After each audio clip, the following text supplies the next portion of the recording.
시청자 여러분 안녕하십니까? 대구 경북 소식 전해드립니다. 오늘 첫 소식은 또다시 터져나온 사학비리입니다. 대구의 한 유명 사학재단이 교원을 부정 채용했다가 적발됐습니다. 사학재단 비리가 한두 건이 아닌데 교육청의 감사 기능이 제대로 작동하는지 의문입니다. 이상원 기자가 보도합니다. 대구의 한 사립재단 소속 고등학교는 기간제 교사를 채용하는 과정에서 부정을 저질렀습니다. 지난 2013년, 2014학년도 기간제 교사를 채용하면서 1차 서면평가에서 탈락할 5명을 모두 교사로 채용했습니다. 대구시 교육청은 순위를 조작한 사실을 확인했습니다. 1등부터 3등이 1차에서 합격하고 2차, 3차로 가야 되는데 저희들이 확인한 결과로는 1등이 3등이 아닌 4등, 5등이라든지 25등이 포함돼가지고 최종적으로 합격한 사실이었습니다.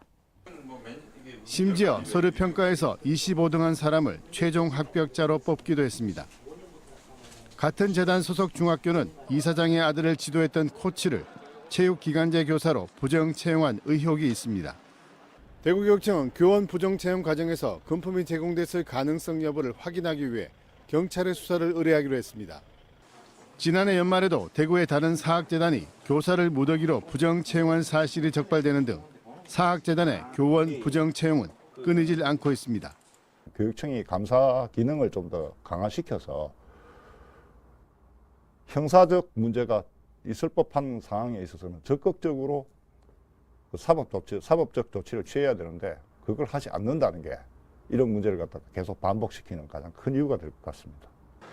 교육계는 외부 전문가가 참여하는 시민감사관 제도를 도입하는 것을 포함해 사학 비리를 뿌리에서 뽑아내는 근본적인 대책이 필요하다고 목소리를 높이고 있습니다.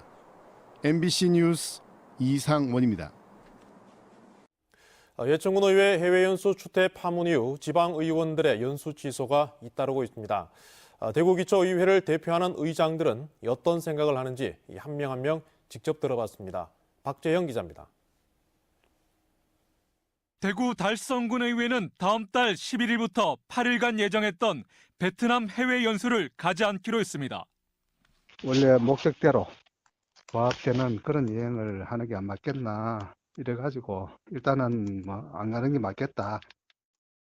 봉화군 의회도 이번 달 24일부터 30일까지 예정했던 베트남 연수를 취소했습니다. 지역 구군 의원들은 이번 추태 파문을 지방의회의 존립 자체를 위협하는 매우 엄중한 사태로 받아들이고 있습니다.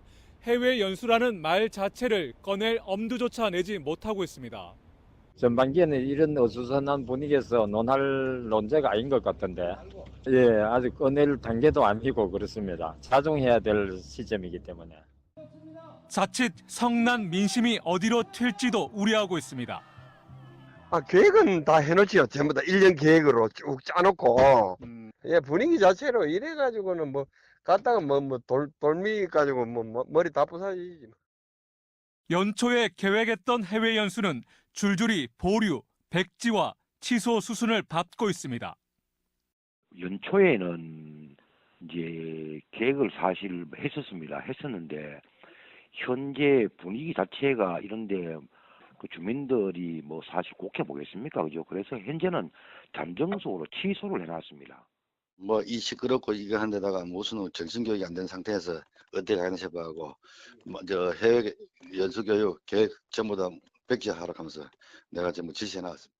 같은 기초위원으로서 통감의 입장에서 그냥 계획을 일단 모든 걸 전부 다 보류 다 시켜놨습니다. 사실상 해외 연수 프로그램 개발 능력이 없는 기초의회가 명확한 연수 목적이 없다면 과감히 포기해야 한다는 목소리도 나옵니다.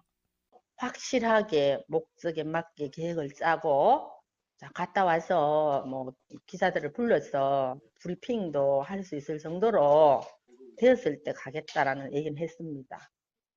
연중 행사처럼 혈세를 들여 무조건 떠났던 지방의원 해외 연수. 외유성 관광으로 점철됐던 연수비용 수천만 원을 차라리 주민 복지 예산으로 쓰자는 목소리도 높아지고 있습니다. MBC 뉴스 박재영입니다. 이렇게 지방의회 해외 연수가 줄줄이 취소되고 있는데 정말 해외 연수가 불필요한 것일까요?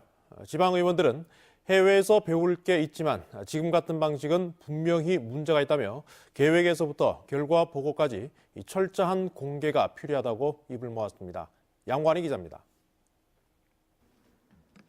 전국 226개 기초의회 가운데 159개가 해외 연수 심사위원장을 의원이 직접 맡고 있습니다. 연수 계획서를 공개하지 않는 곳도 169개. 해외 연수가 시작부터 부실할 수밖에 없습니다. 연수라기보다 관광에 가깝고 의원 자신도 동의합니다.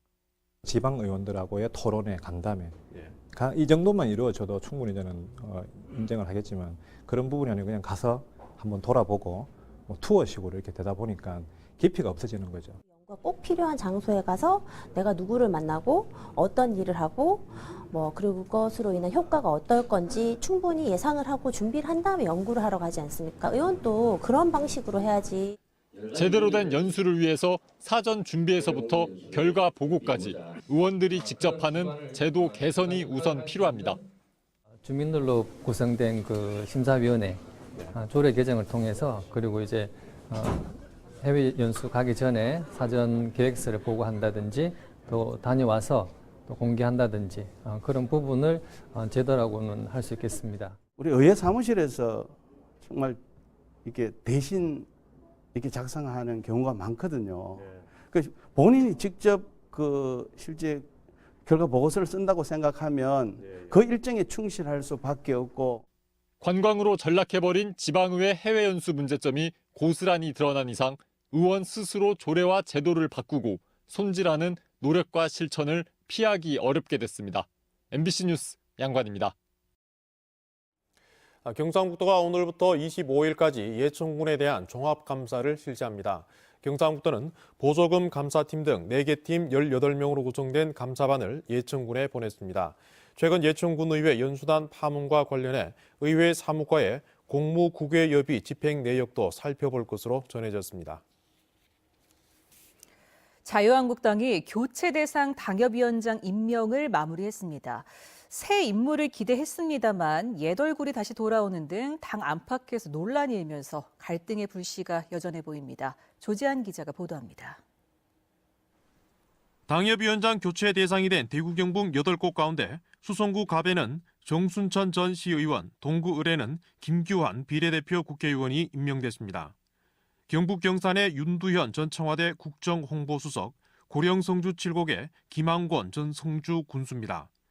동구갑에는 유성걸 전 의원, 북구갑에는 무소속 정태욱 의원이 뽑힌 것으로 알려졌지만 2명 모두 아직 복당 절차가 남았습니다.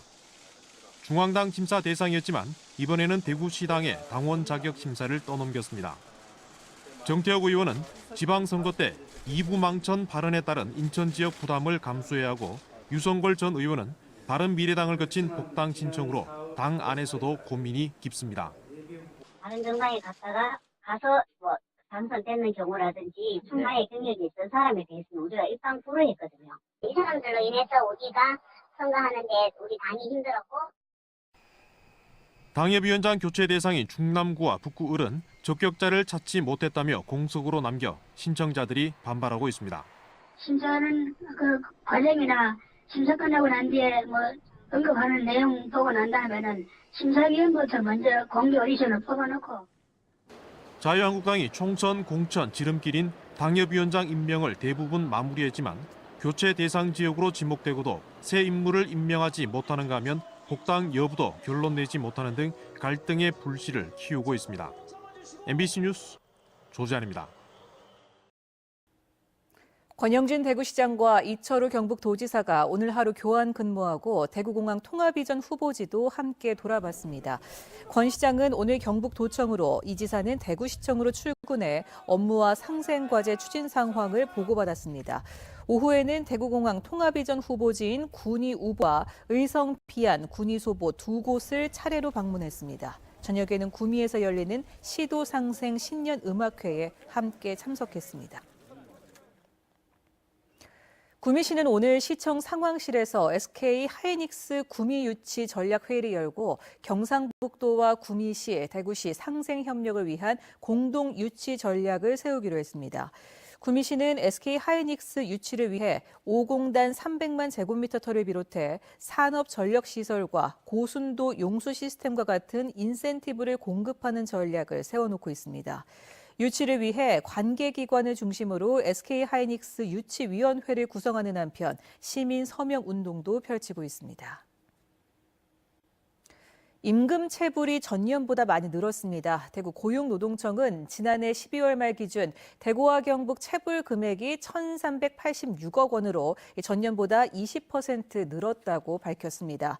피해를 본 노동자는 2만 9천 명으로 18%가 늘었습니다.